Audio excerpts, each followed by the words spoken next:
Ngayon may buntag sa tanan. Praise the Lord. Kinaanapod ko din no. Kaya manitog tama, igsohan. Ito basahon na pulong sa Ginoo. It's in John 10 verse 26 to 28. It says, "But ye believe not, because ye are not my sheep, as I said unto you. My sheep hear my voice, and I know them, and ye follow me. And I give unto them eternal life, and they shall never perish, neither shall any man pluck them out of my hand." Let us pray.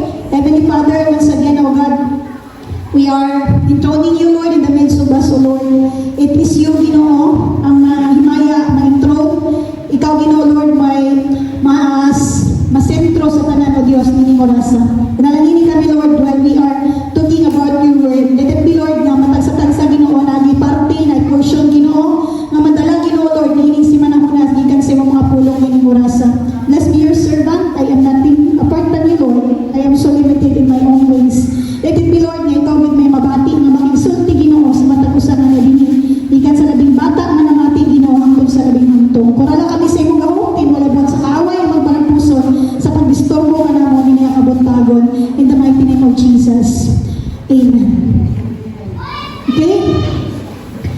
So, kabalo na mga tali nga verse, no? John chapter 10. Kanina chapter, John chapter 10 is verse 1 to 42. Na-cop up siya sa topic na from 1 to 6, ang topic is the Good Shepherd. Si Jesus ang maayong magbalantay. And verse 7 to 21, nag-istot siya og True Shepherd. So, primero, Good Shepherd. Ang next is True Shepherd. Ang tinuod nga magbalantay daw.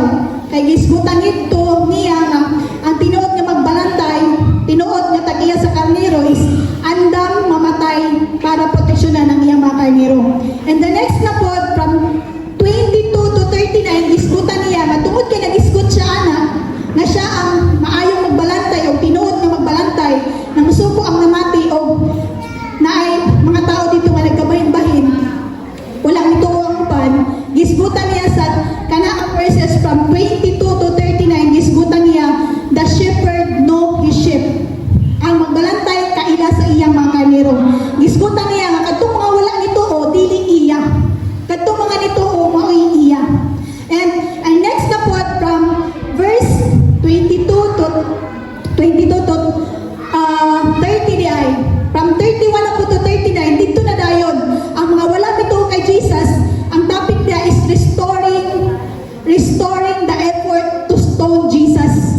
Nag-restore siya ng effort para batuhon si Ginoong Jesucristo. And sa verse na 40 to 42 is the believers beyond Jordan. So, diskutan dito, madagay nito sa iya dito, beyond sa Jordan. Gikan sa wala na noo, ngayong giingnan, niadto siya sa beyond sa Jordan, o daghay nito o sa iya dito. So, maana siya ang chapter 10 sa John chapter 10 from 1 to 42. So kanina ikuha na ito gikan niya nga passage. Okay, ito sa atong tema. Klaro naman siguro no. Next slide. Okay, sorry na.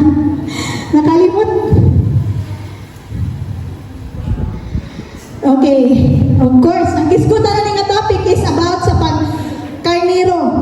O si Ginoong Jesus daw ang maayong balantay, siya ang tinuod na magbalantay, o kaila siya sa iyang mga karnero. Mana ang isgutan. So apil ni siya na nga mga passage. Mana nga itong tema is like a sheep. So kibali, ang tanan nga mga magtutuo ni Ginoong Jesucristo, all the believers of Christ are considered like sheep, sama sa karnero nga under sa iyaha. So isgutan na to, sa diayang nasa karnero, nga nung ipakasama man ni Ginoong Jesus, kita nga mga magtutuok sa usa ka karnero. Like sheep. So wala itong tema. Okay, itong langan introduction. What do we need to know, to have, and to do if we are like sheep? So kung sama dito sa karnero, unsay dapat natong mahibaluan? Or unsay dapat natong mabatunan? Or unsay dapat natong buhaton? Kung sama man dahil sa karnero, kita nga magtotoo ni Ginoong Jesucristo. Okay. First, basta pag naiamin na, umano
wala na ako gisumpayan di bali. So ang mga ship is naa sa danger kung walay magbalantay. O ang nakalisod pa doon kay defenseless, dili kayang musukol. Okay. Ang kuwantay sa ship, nadi ang research na ko ba? Ang kuwantay sa ship is kanang nasilay, diba, ingon pa nila. Sa una nga research na ko sa una, siguro kay mag-improve man ang knowledge, is mura ka ship, mura sila buta. Dili sila makita kung sa'yo na sa unahan. But the truth there is, dili kit sila buta. Actually, ang ila lang yung mata is na sila ability nga dili nila makita dayon ang naa sa front, pero ang ilang makita pagdali bisag di sila mulingi is ang naa sa likod. Dili na sila kinahanglan mulingi kinsay naa sa luyo. Kaya nilang madetect o mabalaan nga naay muatake sa ilang luyo. Mo na magkaratila dayon silang dagan. Mo na ang mabuhat ra gyud sa ship kung naay mutukog, naay mga predators is mudagan ra. Dili nila kaya suklan. So they are defenseless. They are in need of someone to shepherd unto them. Kinahanglan sila mo bantay, kinahanglan sila mo amuma, kinahanglan sila mo laban. Kinahanglan sila og someone nga mo dipinsa sa ilaha. Og mo na siya realidad. Mo ni this is the reality of a ship. Makita nato no. Mo ni kamatuoran. So kung kita na Kristohanon gipakasama ta sa ship, dili gid pwede na mag-inusara na ta sa pagka-Kristohanon. Dili gid pwede mga igsoon nga moingon ka nga way mag-vote sa ako. Pahumanon. Ha? Dili pwede nga moingon ka musimba na ko pero ayaw ko ninyo buti. Dili pwede walay leader, walay pastor nga mag-vote sa ako. Kristohanon ka. Kay Christ, we are not capable on our own. O sakto po na ingon nga ang ship, dili siya nakita ko sa isang unahan. Nakita na siya sa nasa likod. Kay kita nga Kristohanon, kita nga mga tao, bisa kung sa kadaghan na to ka-achievement or sa taka-bright kintahay, wala kita kabalo sa inaas sa unahan. Ang ato rang nabalan, ang nasa luyo, ang atong naagian. Nga makakita dayon ta kay naagihan na nato. Or we can see from the past. So like ship, wala dapat Kristohanon nga moingon introvert man ko bang di ko makapilapin. Wala dapat Kristohanon nga moingon nonchalant man ko bang di ko magpabuot. Mabitaw lang nagi mga leaders, manang naay pastor, nga nang naay simbahan nga dapat natong silungan. Dili pwede nga tabok-tabok kada Domingo lahi imong simbahan kay para may magbuot sa imo. Dapat klaro, dapat transparent nga nagpasilong ta sa shepherd. Naatay gipaandiran, naatay gitugutan nga moamuma, moatiman, mubadlong, mugiya sa atoa. When it comes to need, di ba need ba na? When it comes to need, naay mo pakaon, naay mo atiman, naay mo bisti, sama sa kinkanan. Pero when it comes sa mga danger po, because ang Kristohanon, di ba? Kamay Kristohanon na safe always. Mao gani nang naisgutan tong yagi, di ba? Store nga naay na lost nga ship. Di ba? Gipangita. Because subject po nga ma-lost ang ship. So kung wala kay magbalantay, unya ma-lost ka, okay, mangita. Ito yung sa Sunday School, magkaroon na mo illustration si John Maxwell Bator, si John Mason, sa iyang libro nga. Na siya daw to yung katao na stranded sa layong na isla, niya walay signal. Niya na daw ang isa nga, saan naman ito pag-uli ani? Ana daw ang isa kakauban niya. Ako, dako kay kong tight sa simbahan. Mao masaligod ko, nga na'y mamita sa kuha.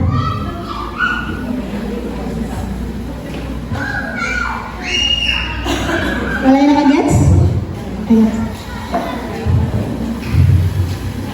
Kabalo siya, tinala siya pastor, nagatight siya, nagasimba siya, nagpa-andre siya simbahan, na ay mangita sa iya kung mawala siya.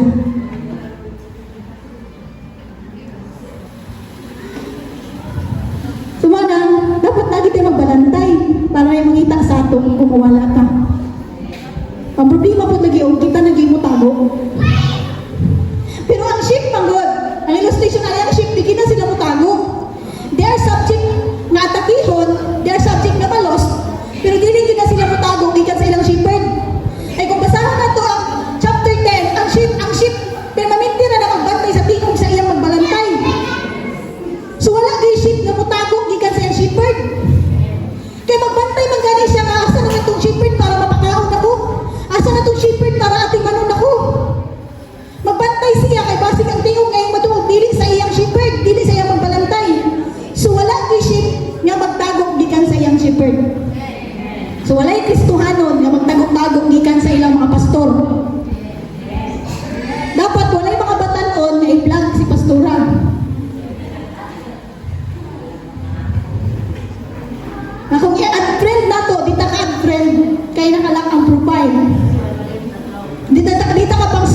Inay mo katapad, sa man ka?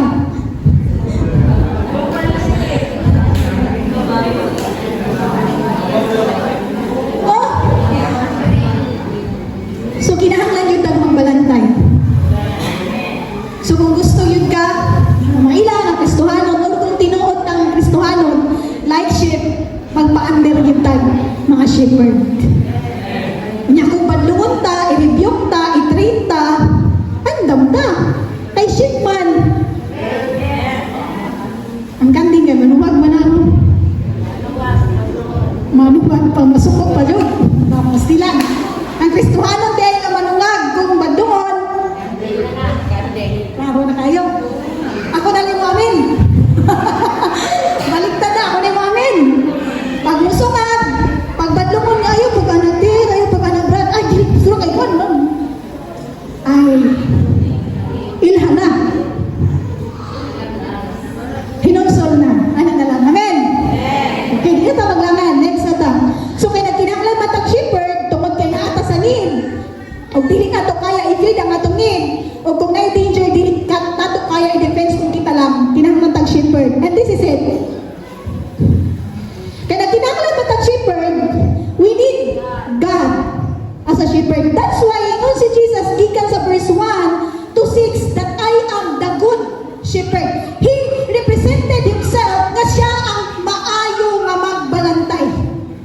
Daghan mo yung usahay gusto nato nga mubantay sa ato. Usahay kay mamiling ta ug kinsay mubantay sa ato. Katong komportable ta, katong mo compromise na kung siya tong gusto bisag di maayo. Ikaw rin dapat kabalo sa ako tanan. Natay ka ugaling ng mga shepherd usahay natong buhaton para sa kung kaugalingon. Diba? Ang as mga youth, nga batanon, diba ang atong parents, usahay ma-feel sila sa pag-shepherd sa tuwa. Ay tao po sila. That's why, ang pinaka-shepherd nga dapat natong batunan is si Lord. Dili ka magsalit niya, okay raman ko na makaginikanan, nakuliyaan, uyuman, okay na sila sa ako, di na ko maginangan sa Ginoo. Inanglan yun nato si Lord. Kaya ang atong ginikanan limitado, ang atong mga parente limitado, ang sa mga asawa limitado ang bana, dili kabantay sa ingon palagi. Supposed to be ang mga lalaki daw, ang mga tatay or mga bana, they are the shepherd of their home. Shepherd sila sa ilang pamilya. Diba? Tama ba mga amahan? Dapat shepherd. Ang problema kay ang mga babae naman ay mabantay sa lihok. Taway mga ninja, mga asawa, maniid na talang lihok. Hindi nakabantay. That's why remember mga amahan, mga bana, kamo ang magbalantay sa inyong pamilya, sa inyong family, sa inyong mga asawa o mga anak, inyong tanawon kung na-feed ba sila, na ba sila in or na ba sila sa danger. Na ang mga amahan nunoy bantayan sa mga anak, ay mga pabatlong. Wala dire? Mayo. Mana, nagkinanglan ta kay Lord as a shepherd, kay na ay mga kawatan. Di ba yung sa dyan? Mga ito yung pinaka-paborito na ako usahay ko dyan. Aside sa kating 10:28 nga verse, kanip kong dyan, 10 verse 10, may ginakuan yun ako po.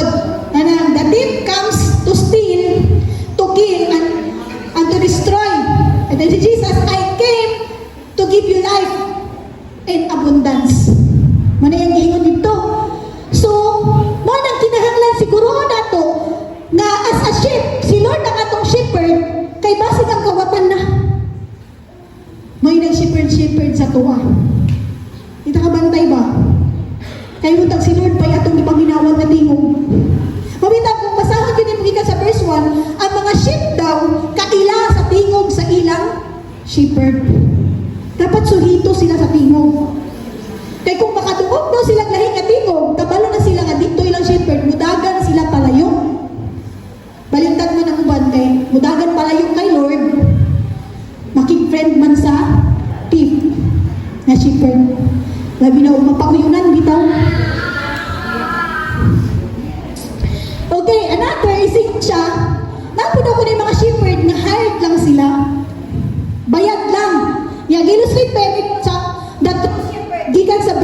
Jesus Christ is ang karnero mismo.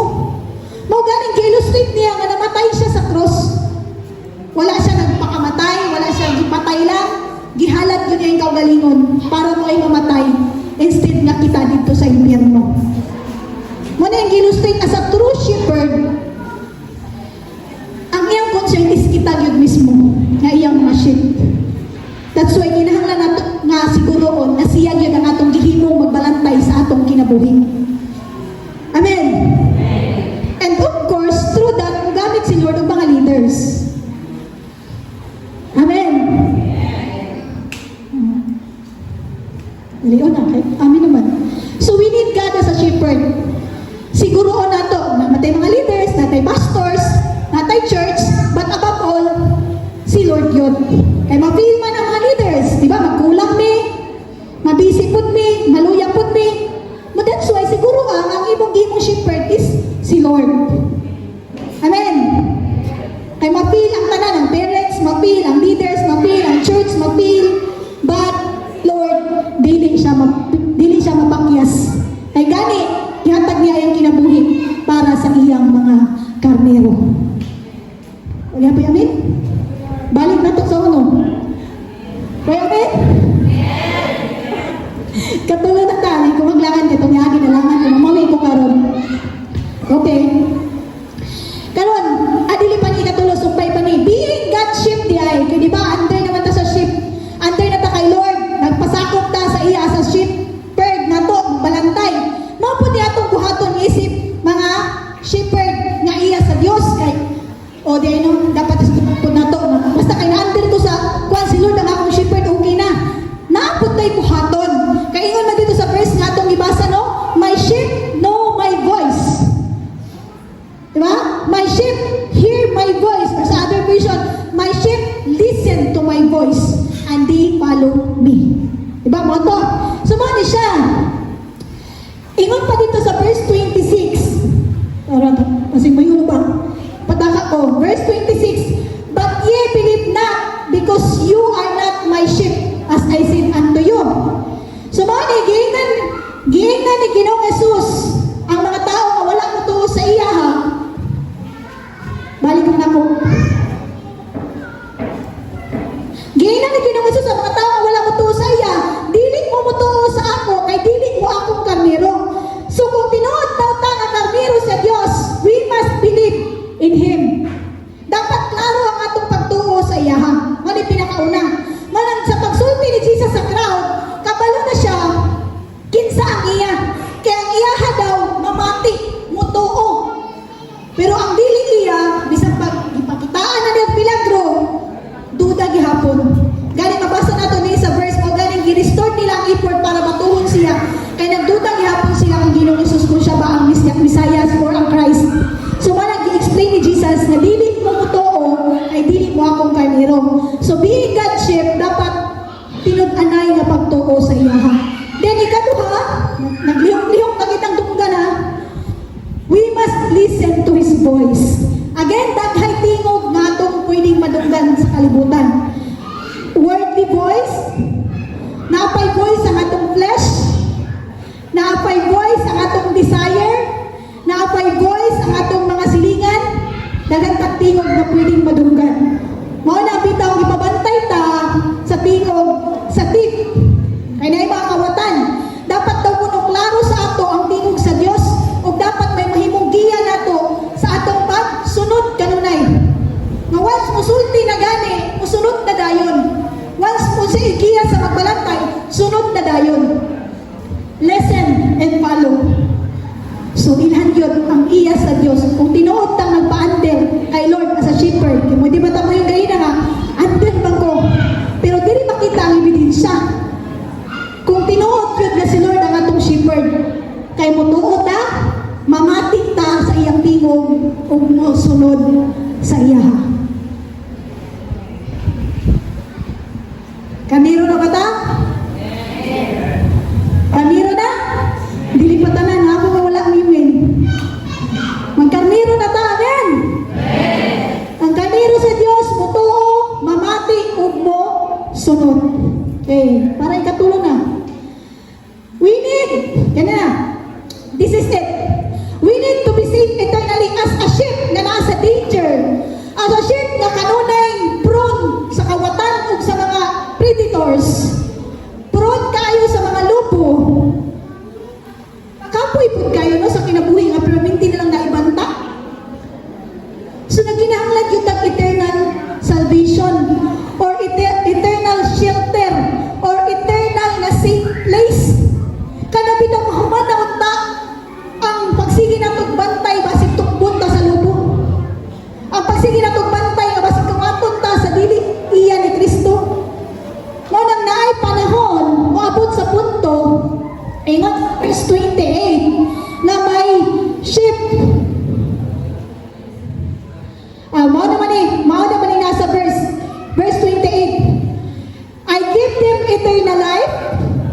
They will never perish. Muna sa unod, no one can snatch them out of my hand. So ang pinaka-safest place, pinaka-safest na shelter na mapatunan sa usa ka ship, o dili lang kay safest place, eternal pagyod, hangtod sa walay katapusan na safety ang usa ka karniro is only in the hand of God.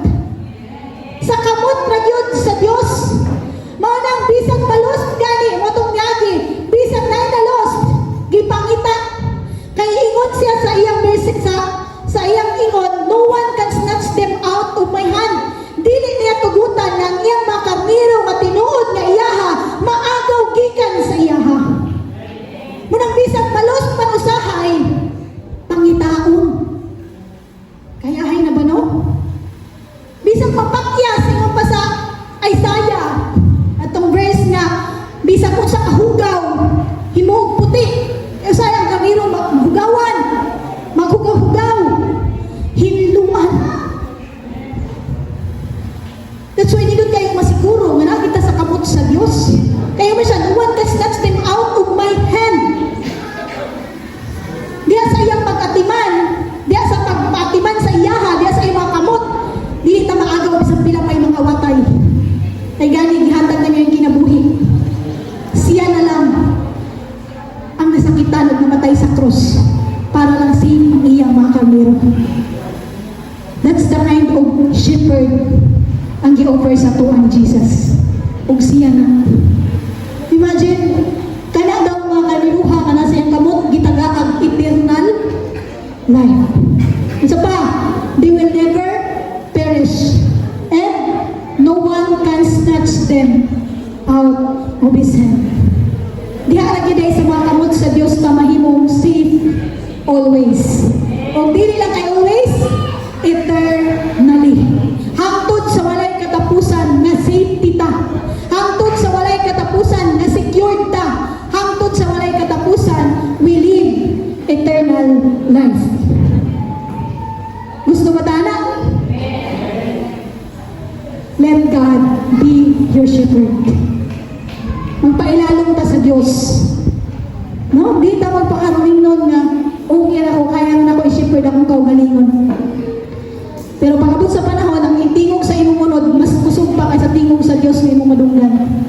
Actually, the sign of the voice of God is, dili man kung kinsa tong kusog og tingog sa imuhang kinabuhi, mao naging tingog sa Diyos. Kayon pa sa time ni Elijah, still small voice. Usahay hinay kayo ang tingog sa Dios nga atong madungog kay tao man ta. Pero dapat kailata. Bisan kung sa kahinay, kailata matingog din sa akong Dios. Ug dapat mo ni akong sundon. Bisan kusog ang tingog sa imong flesh, kay magbuot gyud siya. Pero kay na may tingog sa imong Savior, sa imong sulod, bisan kung sa kahinay, dapat kadto may imong sundon kung tinuod nga karniro ka sa Dios. That's why, grabe ka nindot sa sahad. Just be a sheep of God. Dili kay ikaw may shepherd kay Lord. Ikaw may magbuot kay Lord. We are not a shepherd, we are a sheep. Like a sheep. Conclusion na ta. This is the reality atong i-summarize. Reality of living as a sheep. Sama sa usa ka karniro. Sheep must be shepherd. Kinahanglan tag mo disiplina, mo atiman, mo pakaon, mo amumang, mo pangita, mo dipinsa. Di nga nato kaya kung kita lang. Isa doon sa taka-instruct, mga lalaki, kusgan ng mo kaysa mga babae. Pero you need God, again, as your shepherd. Hindi mo kaya kung ikaw lang. Isimas mga babae, sa doon sa taka maayo sa itong ibuhato na sa woman are limited. Mga batanon, di ta magsalig ng mga bata pata. Dili ta mahimong independent sa atong ginikanan. Kanak pa lang magpaila na sa ato, madili ta kamero sa Dios. Kana di ta magpabuot, di ta magpadisiplina sa atong ginikanan. Ilanan na na. Wala ta nagpakakarniro.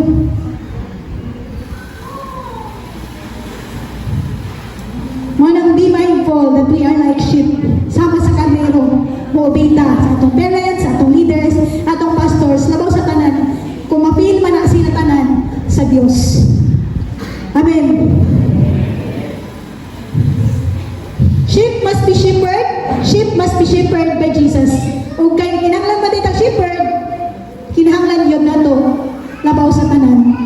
Diyos. The sheep must believe, listen, and follow God. The sheep must be, asa dapat ang mga kaniro sa Diyos. Asa dapat ang place, asa dapat nag-stay ang kaniro ngayon sa Diyos. Diha ragyod sa kamot sa Diyos. That's why yung igsoon, nini ang kabuntagon, be sure nga naata sa kamot sa Diyos. Be sure nga naghawid sa tua. Ang atong shepherd is walay lain ang Diyos. Ug ayaw buhi, ayaw ambak, ayaw paglahing imo, ayaw tago. Kaya as long as nagpa-under ka o naka sa kamot sa Diyos, walay makaagaw kanimo gikan kaniya.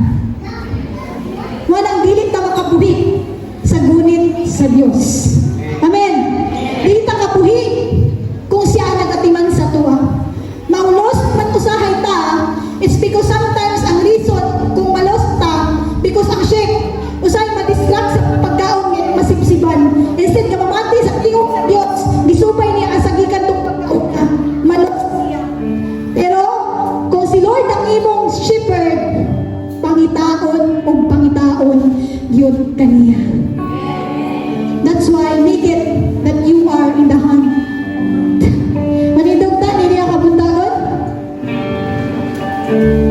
Praise Jesus. Hallelujah.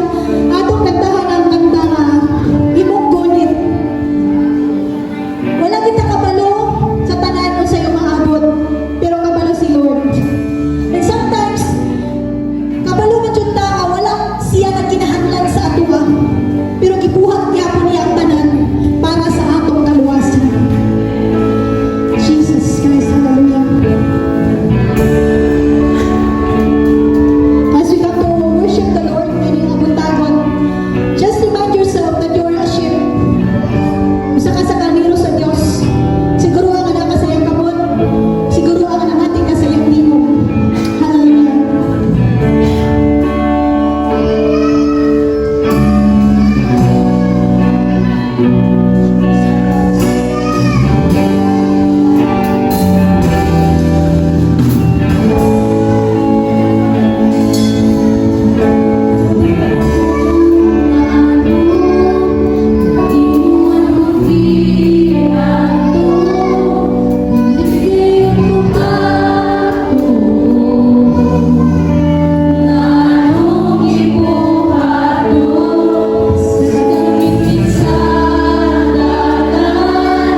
Nakaka... Imo kaming nakita no Diyos. Imo nakita kami, bisan sa pinakasukong na bahay nga kami na lost. You are there, O God. Ipakita nimo kami, O Diyos. Wala ka mo undang, Ginoo.